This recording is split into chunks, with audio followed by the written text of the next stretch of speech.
Hello साथियों, स्वागत है आपके अपने यूट्यूब चैनल मैथ विद हर्ष में। चलिए दोस्तों, आज की वीडियो में हम पढ़ेंगे ज्योमेट्री और त्रिभुज में दोस्तों ग्रेविटी सेंटर यानी कि गुरुत्व केंद्र पार्ट नंबर 2। तो अगर किसी भाई ने पार्ट नंबर 1 नहीं देखा है तो डिस्क्रिप्शन में लिंक है, जाकर के वीडियो देख लेना। उस आपको पूरा एकदम बेसिक से पता चल जाएगा कि अब दोस्तों हम इस पर शुरू करते हैं। तो दोस्तों सभी भाइयों ने एक बार बचपन में ये जरूर पढ़ा होगा, अगर हमें दोस्तों कोई भी त्रिभुज है, मान लो ये कोई भी त्रिभुज है और इसकी साइड हमें पता हो a+a+b+c, ठीक है, कोई भी साइड हमें पता हो और हम इसका त्रिभुज निकालना दे दिया जाए तो हम दोस्तों इसका त्रिभुज निकाल ले जाएंगे। हम चाहे इसका त्रिभुज इसकी कोई भी साइड दे दे तो हम दोस्तों हीरोन सूत्र लगा के हम दोस्तों हम क्या करेंगे, हम इसका जो क्षेत्रफल है दोस्तों हम इसका निकाल सकते हैं। ठीक है, ये ऐसा है। ठीक है, क्या फार्मूला लगाएंगे, s minus a, s minus b, s minus c और इनटू में दोस्तों s। अब ये दोस्तों यहाँ से s क्या होता है, a+b+c/2। यह सभी ने दोस्तों पढ़ा होगा। ठीक है, सभी ने दोस्तों क्या पढ़ा होगा कि अगर किसी भाई ने नहीं पढ़ा है तो देख लीजिए। देखिए s क्या होता है, ये s होता है अर्ध परिमाप, सेमी पैरामीटर, अर्ध परिमाप। दोस्तों ये अर्ध परिमाप क्या होता है, सभी साइडों को जोड़कर अगर हम उसके परिमाप में 2 से भाग लगाते और फिर क्या करें, उसमें से फिर यहाँ पर रख दें s माइनस a, फिर s माइनस b, मतलब अर्ध परिमाप में जैसे मान लीजिए अगर हमें दोस्तों इसकी साइड मान लो 6 6 6 दी गई है, 6 6 और 6 दी गई है। ठीक है, तो क्या करें, सभी साइडों को जोड़ेंगे, 6 18 भाई, 6 6 12 6 18, 18 को 2 से भाग लगाएंगे तो s का मान दोस्तों कितना आया, 9। 9 में से दोस्तों फिर क्या करेंगे हम, देखिए 9 को 6 में से घटाएंगे, कितना आएगा 3, फिर ये वाली साइड घटाएंगे फिर 3, ये साइड घटाएंगे फिर 3 और s दोस्तों कितना है 9।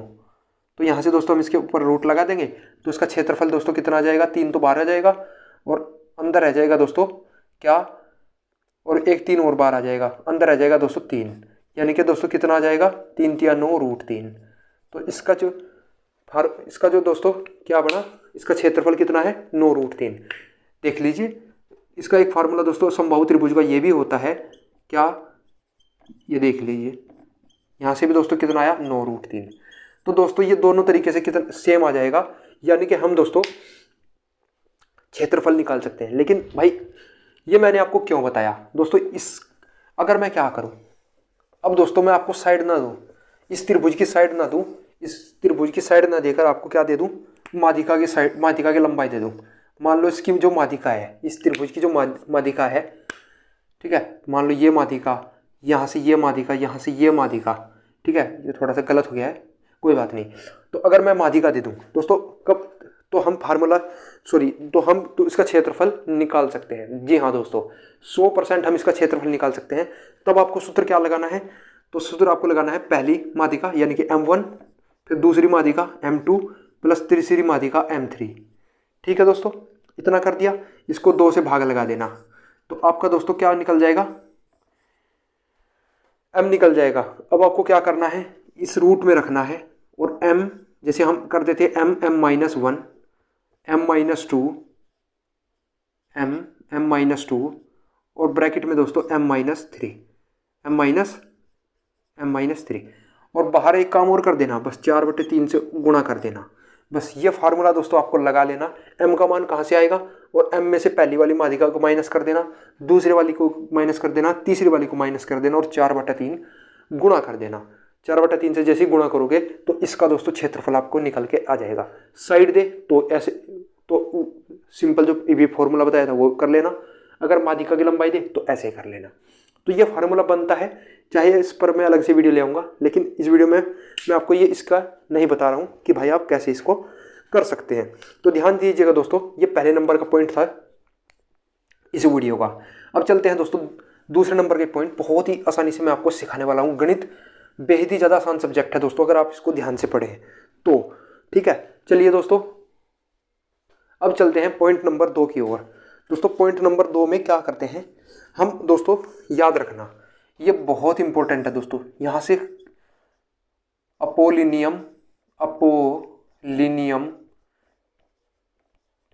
अपोलिनियम फार्मूला, क्या दोस्तों, अपोलिनियम फार्मूला। दोस्तों जिसने इसको पढ़ लिया भाई 100% है, एसएससी यहाँ से क्वेश्चन उठाता है।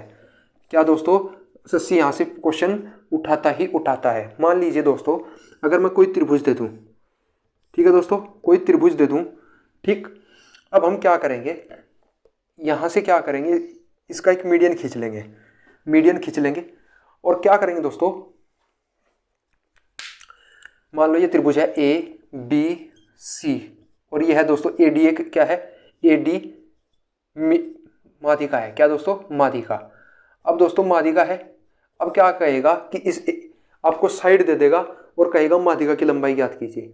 हाँ, यहाँ से दोस्तों ध्यान से देखना इसको, तो आपको क्या करना है, इस वाली साइड को ए बी, इस वाली साइड को प्लस इस वाली साइड को ए सी बराबर क्या कर देना है दोस्तों, दो, क्या करना है दोस्तों, ध्यान से देखना इस बात को, ए बी प्लस ए सी, इतना काम कर दिया दोस्तों।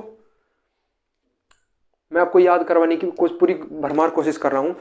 ए बी इतना कर दिया प्लस ए सी, एक बार इनका स्क्वायर भी कर देना, ए बी का स्क्वायर प्लस ए सी का स्क्वायर। फिर क्या करना दोस्तों, पूरे इस ए डी का स्क्वायर, ठीक है, और प्लस दोस्तों क्या कर देना, इस चाहे बी डी ले लेना चाहे डी सी का स्क्वायर। बस यहाँ से दोस्तों कोई तीन चीज़ आपको देगा, कोई तीन चीज़ देगा, ए डी का मान आप निकाल लेना। ये दोस्तों एक है अपोलिनियम थ्योरम, अपोलिनियम थ्योरम, ध्यान से देखना दोस्तों, अपोलिनियम थ्योरम, ठीक है। अब चलिए दोस्तों, ये है पहला, भाई ए डी का मान निकल गया। अब दोस्तों यहाँ से हम एक और माध्यिका डाल लेते हैं, सी ई। अब आप ये कहोगे भाई ये फार्मूला बना कैसे, कहाँ से आया, हमें तो नहीं पता, तो चाहो आप इस पर, अभी मैं इसको आपको दिखा भी देंगे कैसे दोस्तों आया है, पहले आप इसे देख लीजिए। अब दोस्तों आपको चाहिए सी ई की लंबाई, तो यहाँ से दोस्तों देखिए ए सी का स्क्वायर प्लस बी सी का स्क्वायर, और फिर दोस्तों क्या करोगे आप, दो गुणा क्या करोगे, सी ई का स्क्वायर कर दिया दोस्तों, इतना सी ई का स्क्वायर प्लस इतना कर दिया, और ए ई कर लो चाहे बी कर लो, ए ई का स्क्वायर। आइए दोस्तों, ये दोस्तों दूसरे नंबर की समीकरण, यहाँ तक आपकी समझ में आ गया। अब दोस्तों मैं इस पर क्या करता हूँ, तीसरे नंबर की एक माध्यिका और डाल लेता हूँ, जिसका नाम मैंने एफ, अपनी मर्जी से एफ दे दिया। अब ध्यान देना दोस्तों, दो माध्यिका मैंने लिख दिया, अब तीसरे नंबर की जो माध्यिका है उसको मैंने लिख दिया, ठीक है, उसको मैंने लिख दिया, क्या, ध्यान दीजिएगा, ए बी का स्क्वायर प्लस क्या दोस्तों, बी सी का स्क्वायर, दो गुणा, देखिए दोस्तों, दो गुणा ऑफ किसके, इस पूरे के, किस मीडियन बी एफ के स्क्वायर के, ठीक है, प्लस ए एफ के स्क्वायर, ए एफ का स्क्वायर। ये दोस्तों तीसरे नंबर की समीकरण। चलिए दोस्तों, तीन समीकरण। अब दोस्तों आप चाहो यहाँ से भी क्वेश्चन बन सकता है। अब दोस्तों जो मैं चीज़ करवाने वाला हूँ, इन तीनों समीकरणों को आप जोड़ लीजिए, एक बार इनको जोड़ कर देखना। अब मुझे एक बात बताइए दोस्तों, चलिए थोड़ा सा मैं यहाँ पर इसको, चलिए ध्यान दीजिएगा दोस्तों, यहाँ पर अगर आपको ध्यान से दिखाई दे रहा होगा, चलिए एक बार मैं देख लेता हूँ कि आपको दिखाई दे भी रहा है नहीं। इन तीनों समीकरण को दोस्तों आपने जैसे ही जोड़ोगे दोस्तों, एक बार आप यहाँ पर ध्यान देना दोस्तों। अब आप क्या करोगे, देखिए यहाँ से ए बी है और एक ए बी ये है, तो आप क्या करोगे, जब इन्हें जोड़ोगे तो आ जाएगा 2ab square plus B C square plus क्या दोस्तों, 2ab square plus B C square plus A C square. ये दोस्तों किसके बराबर होता है, अब देखिए ध्यान दीजिएगा दोस्तों, देखिए यहाँ से दोस्तों कुछ भी नहीं निकलेगा, केवल आपने यहाँ तक कर लिया। अब चलिए जोड़िए मत, अभी दोस्तों क्या करिए, जोड़िए मत, अभी थोड़ा ध्यान से देखना। यहाँ से ना तो ए डी आएगा ना डी सी, कुछ भी नहीं है दोस्तों, ध्यान देना, मेरी बात को ध्यान से देखना दोस्तों।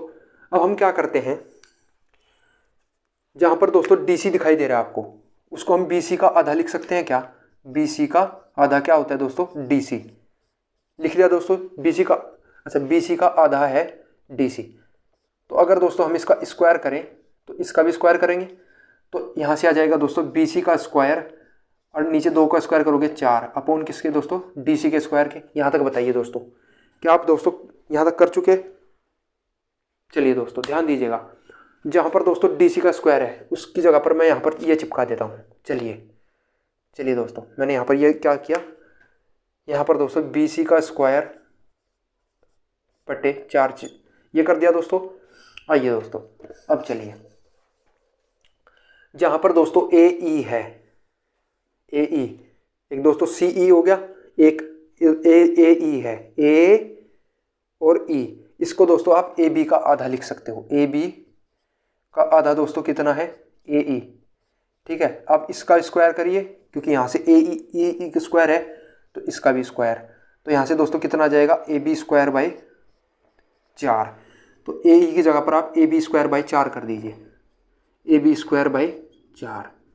अब दोस्तों जहाँ पर आपने AF रखा था, AF दोस्तों किसका है, अब डायरेक्ट कर रहा हूँ मैं, AC स्क्वायर बाई 4 करके देखना, AC स्क्वायर बाई 4। जब आप दोस्तों अब इसे कंप्लीट करोगे, क्या दोस्तों, अब आप इसे क्या करोगे, जोड़ोगे। देखना, पहले आप इसे जोड़ोगे तो ध्यान देना दोस्तों, यहाँ से दोस्तों आपकी क्या फार्मूला बनेगा, ध्यान दीजिएगा दोस्तों। चलिए वो मैं फार्मूला लिख देता हूँ। अब इसे जब जोड़ोगे, जोड़कर देखना। चलिए दोस्तों, जब आप अंत में इसको पूरा जब सोल्व करोगे, देखिए 4 से मल्टीप्लाई आप यहाँ करोगे 4AD स्क्वायर, फिर 2 से काट दोगे, मतलब जब आप इसे पूरा सोल्व करोगे ना, तो ये वाला एक फार्मूला बच जाएगा। और यहाँ से दोस्तों किसी 5 का मान आपको दे देगा, इसका मान दे देगा, इसका दे देगा, इसका दे देगा, इसका दे देगा, इसका दे देगा, पूछ लेगा इसका। और आप दोस्तों एक मतलब कोई 5 दे देगा और 1 का पूछ लेगा। और आप दोस्तों क्या करना, आपको ये फार्मूला आता होगा, याद होगा, तो डायरेक्ट आपको आंसर मारना होगा। और 1 सेकंड का दोस्तों क्वेश्चन। और ये अगर बहुत एडवांस लेवल का क्वेश्चन हुआ तो आप दोस्तों अगर बहुत ज़्यादा एडवांस लेवल का क्वेश्चन आपके पेपर में बना तो ही यहाँ से दोस्तों क्वेश्चन बन सकता है, अन्यथा नहीं है। अब ध्यान दीजिएगा दोस्तों, अपोलिनियम फार्मूला आया कैसे, तो इसके लिए दोस्तों आपको मैं अलग से वीडियो बनाऊंगा। ठीक है, बहुत लेंथी है प्रोसीजर इसका समझाने के लिए। अब दोस्तों एक फार्मूला और आपसे पूछा जा सकता है, डायरेक्ट फार्मूला, कम से कम 2 से 3 पॉइंट और मैं इस वीडियो में करवा देता हूँ। क्वेश्चन में इसके बाद जैसे थ्योरी कंप्लीट होगी, मैं क्वेश्चन भी लेकर आऊँगा। तो भाई अंत तक इस वीडियो में बने रहना, चैनल पर नए हो सब्सक्राइब कर देना और सपोर्ट करो, देखना दोस्तों, ध्यान दीजिएगा। अब दोस्तों यहाँ तक आपने समझ गया या अपोलिनियम थ्योरम क्या है, इसको आपको याद कर लेना है। ठीक है, अभी के लिए याद कर लीजिए, आप चाहो तो मैं इसको आज ही सिखा दूं, लेकिन दोस्तों चलिए दोस्तों अब हम चलते हैं डायरेक्ट अपने फार्मूला नंबर 3 पर। ध्यान दीजिएगा दोस्तों, अगर मैं यहाँ पर एक और त्रिभुज खींच दिया दोस्तों, मैंने एक त्रिभुज ABC, ऐसा कोई त्रिभुज मैंने दोस्तों खींच दिया। अब दोस्तों अगर मैं यहाँ से यहाँ तक की लंबाई की बात करूँ, अगर मैं यहाँ से एक मीडियन खींच दूँ, तो ये दोस्तों क्या है, केंद्रक। यहाँ से एक मीडियन खींच दूँ और यहाँ से एक मीडियन खींच दूँ। आइए दोस्तों ध्यान दीजिएगा, अब मुझे एक बात बताइए, यहाँ से अगर मैं इस मीडियन की बात करूँ, तो इसकी लंबाई दोस्तों होगी 2/3 m1। क्यों बताओ, ऐसा क्यों? इसकी लंबाई होगी 2/3 m2 और इसकी लंबाई होगी दोस्तों 2/3 m3। आइए दोस्तों मुझे एक बात बताइए दोस्तों, अगर मैंने आपको कल भी वीडियो में बताया था, अगर यहाँ ये केंद्रक है, अगर ये पूरी माध्यिका है, ठीक है, तो ये से 2:1 में विभाजित करती है या नहीं। मान लो इसकी लेंथ, पूरे की लेंथ हमने मान लिया m1 है, पूरे की लेंथ m1 है, तो पूरे की लेंथ दोस्तों कितनी है, जोड़कर 3। हमें दोस्तों ऊपर वाली चाहिए, केंद्रक से ऊपर, तो 2 से गुणा कर दीजिए, तो 2/3 m1, इसी प्रकार 2/3 m2, इसी प्रकार 2/3 m3। तो समझ गए होगे ये कैसे आया। चलिए अब दोस्तों मुझे एक बात बताइए, कल की वीडियो में मैंने आपको एक चीज़ और सिखाई थी, वो क्या थी दोस्तों, अगर किसी त्रिभुज की, क्या दोस्तों, किसी त्रिभुज की मैं 2 भुजाओं को जोड़कर, ये मान लो O है, तो त्रिभुज दोस्तों, त्रिभुज OBC में, ठीक है, इस वाले में OBC में 2 भुजाओं का योग हमेशा तीसरी से दोस्तों क्या होता है, अधिक होता है। तो 2 भुजाओं का योग, 2 भुजाओं का दोस्तों योग अगर हम करें, एक भुजा ये 2/3 m2 प्लस, अगर दोस्तों इसका करें 2/3 m3, ये दोस्तों किससे ज़्यादा होगा, BC से। किससे दोस्तों, BC से। यहाँ तक दोस्तों समझ में आ गया, 2 भुजाओं का योग हमेशा तीसरी से ज़्यादा होता है। अब चलिए पहले नंबर का ये दोस्तों क्या है, इसको आपसे ऐसा पूछेगा, देखिए यहाँ से क्वेश्चन कैसा पूछेगा, बोल देगा निम्न में से कौन सा कथन सत्य है, ऐसे कुछ 3-4 ऑप्शन बना के दे देगा और आप दोस्तों यहीं से उलझ जाते हो। ठीक है, तो ध्यान दीजिएगा अब मैं क्या करवाने जा रहा हूँ।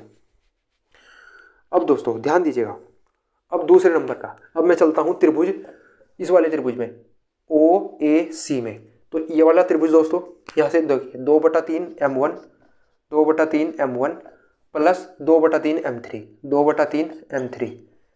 तो यहाँ से दोस्तों किससे बड़ा होगा, किससे बड़ा होगा, AC से। ठीक है, किससे, AC से। अब दोस्तों ये दूसरे नंबर की समीकरण। अब चलते हैं इस वाले त्रिभुज में OAB में। तो यहाँ से देखिए 2/3 M1 2/3 M1 प्लस 2/3 M2 किससे बड़ा होगा, AB से। अब दोस्तों क्या करिए, इन सभी को जोड़ दीजिए, इन सभी को दोस्तों जोड़ दीजिए। चलिए जोड़ना दोस्तों, मैं इसको मिटा देता हूँ ताकि आपको इधर भी मैं लिखवा सकूँ। अब दोस्तों मुझे बताइए, इनको जोड़िए। चलिए दोस्तों यहाँ पर भी दोस्तों क्या है, M1 है और यहाँ पर भी दोस्तों क्या है, M1 है। तो 2/3 M1 और 2/3 M1 को जोड़िए तो कितना आएगा बताइए दोस्तों। 2/3 को अगर हम 2 बार जोड़ दें यानी कि 4/3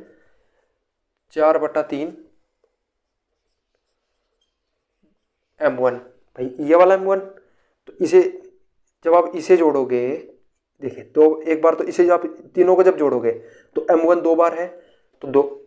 ठीक है, फिर दोस्तों 4/3 M2 और 4/3 M3, इस प्रकार से ये आ जाएगा। ठीक है, जोड़कर देखना किससे बड़ा होगा, AB plus BC plus CA।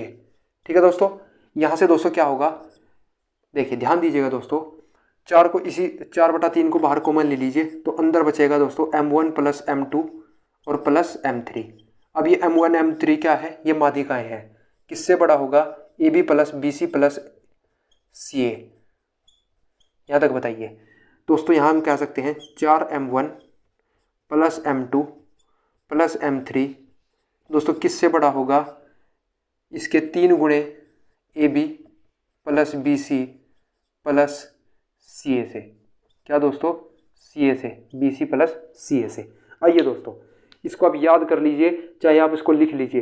ये दोस्तों अंत का कंक्लूजन है, ये डायरेक्ट आपको बोल देगा निम्न में से कौन सा कथन सत्य है, और एक ऑप्शन में आपको ये भी दिखाई देगा, आपको डायरेक्ट ये मारना था। ये क्वेश्चन आते हैं दोस्तों एग्जाम में, दोस्तों ये क्वेश्चन पूछे जाते हैं। फिर दोस्तों मुझे मत कहना भाई ये क्वेश्चन,